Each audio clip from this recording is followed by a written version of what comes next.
Stock में भी कहा है कि पहली बात तो ये है कि मैंने कल भी बात की थी कि जस्टिस फाइज ईसा साहब ने जो है उन्होंने कहा है कि पत्थर पे लकीर है 8 फरवरी का इलेक्शन। अब जब उन्होंने एज ए चीफ जस्टिस ये बात की है तो हम समझते हैं कि वो बात पत्थर पे लकीर और चीफ जस्टिस से कहना बिल्कुल हम कहते हैं कि इलेक्शन जो है जस्टिस फाइज ईसा के होते हुए कोई मुलतवी नहीं कर सकता। जहाँ तक हाई कोर्ट का किरदार है, मैंने आपको बताया कि जब हाई कोर्ट को पता है कि जुडिशरी की तरफ से आपने हमें इनकार कर दिया है कि हम जज अब जो है जुडिशल जो है आरोज़ और डी आरोज़ नहीं दे सकते हैं, तो उसके बाद तो डेफिनेटली सिविलियन ने आना था। और आप कहते हैं वो भी ना हो तो फिर हम कहाँ से मखलूक लेके आएँ, कौन आएंगे आरोज़ और डी आरोज़।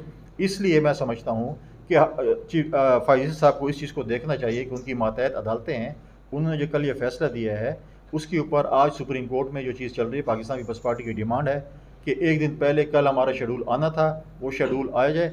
जिस तरीके से आपने बात की है कि जो सियासतदान छुपना चाहते हैं हम कहते न छुपें। अब वो सवाल पहले करते थे कि मुझे क्यों निकाला, अब वो कहते हैं कि मुझे क्यों बुलाया। तो अब वो है कि अब वो सवाल पत्नी किससे कर रहे हैं कि मुझे क्यों बुलाया।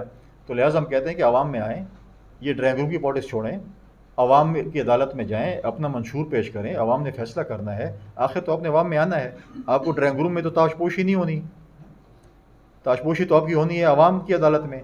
अगर अवाम आपको एक्सेप्ट करेगी, जिस जमात को भी एक्सेप्ट करेगी, हम उसको वेलकम करेंगे, लेकिन शर्त यह है कि फ्री एंड फेयर इलेक्शंस के ज़रिए।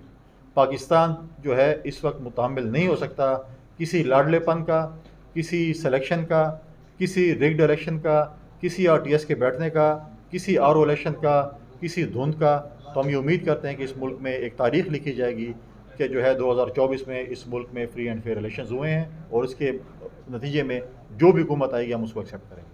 तो कौन लोग हैं जो दहशतगर्दों को लाए कि इंतखाबात में चंद हफ्तों की ताखीर हो सकती है? कि नहीं, क्या 8-10 दिन का है, अपने हफ्तों पे लेगा उसको।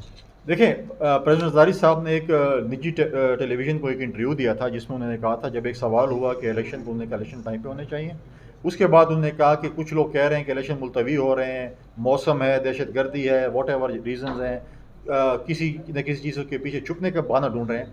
तो उन्होंने कहा अगर वो 8-10 दिन भी इलेक्शन डिले कर इलेक्शन तो फिर भी होना है। लिहाजा हम कहते हैं, हमारे दो टोक मौक़िफ़ है पाकिस्तान पीपल्स पार्टी का कि इलेक्शन होने चाहिए, 8 फरवरी को होने चाहिए। और इस मुल्क को जो कि एक एटॉमिक कंट्री है, एटमी मुल्क है, इसको आप एडॉक पे नहीं चला सकते हैं। इलेक्शन जो है वो इस मुल्क में जो है होना जो है वो लाजमी हो गया है। कौन लेकर आया था दहशतगर्दों को?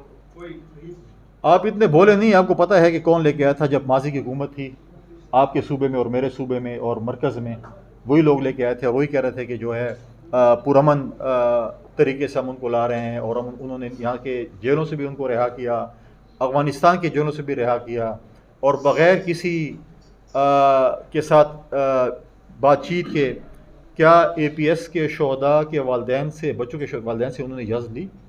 क्या उन सियासतदानों से उन्होंने इजाज़त ली जिनके घरों में जो है दहशतगर्दी की वजह से, उनकी वजह से शहीद हुए? चाहे हमारे मीडिया के दोस्त शहीद हुए, चाहे सियासतदान शहीद हुए, चाहे पीपल्स पार्टी के वर्कर शहीद हुए या लीडरशिप शहीद हुई, क्या किसी से इजाज़त ली? किसी से भी इजाज़त नहीं। और उन्होंने कहा जी हमने यहाँ माफ़ी का ऐलान कर दिया और ये पुरअमन रहेंगे। तो हम यही कह रहे हैं कि पुरअमन, आपने करोड़ों रुपए खर्च किए इस मुल्क में दहशतगर्दी के ख़िलाफ़ जंग में, और अपने हज़ारों लोगों के जानों का नजराना दिया दहशतगर्दी के ख़िलाफ़ जंग में, और हम अमन लेके आ गए थे, और आपने दोबारा इस मुल्क को जो है वो दहशतगर्दी का गढ़ बना दिया।